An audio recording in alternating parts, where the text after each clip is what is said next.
میری فجر کی نماز کبھی کبھار جماعت سے رہ جاتی ہے اور میں ظہر کے ساتھ ملا کر پڑھتا ہوں، تو کیا یہ عمل ٹھیک ہے؟ یعنی یہ دو عمل آپ نے کیے نا، ایک تو فجر کی نماز چھوڑ دی تو بالکل حرام کام ہے جی، کہاں سے ٹھیک ہے؟ مجبوراً چھوٹ گئی کبھی کبھار تو ظاہر ہے آپ نے اس دن کی وہ نمازیں پوری کرنی ہے،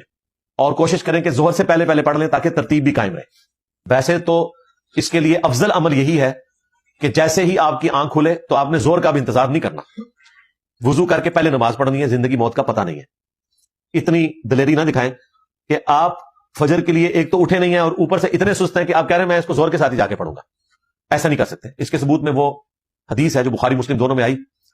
ایک سفر کے دوران نبی الاسلام اور ان کے ساتھیوں کی بھی فجر کی نماز رہ گئی تھی، حضرت بلال کی ڈیوٹی لگی لیکن وہ بھی سو گئے، نبی الاسلام کی آنکھ کھلی، سورج کافی بلند تھا، آپ نے کہا کہ پہلے تو یہاں سے اس پڑاؤ کو اٹھاؤ،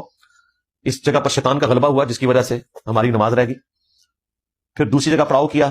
اذان دلوائی، نبی الاسلام نے جماعت کے ساتھ فجر کی نماز پڑھائی، اور اس کے بعد آپ نے اینڈ پہ اناؤنسمنٹ کی نماز کے بعد کہ اگر کوئی شخص بھول جائے یا سویا رہ جائے تو جیسے ہی اسے یاد آئے وہ نماز پڑھ لے، اس کے لیے اس نماز کا وقت وہی ہے۔ یعنی اللہ تعالیٰ نے انسان کو ایک آسانی دی ہے کہ اگر کبھی مجبوراً ایسا ہو جائے تو گلٹ فیل نہ کرے، اور پھر نبی الاسلام نے وہ آیت تلاوت کی، وَأَقِمِ الصَّلَاةَ لِذِكْرِي، اور میری یاد کے لیے نماز کو قائم رکھنا۔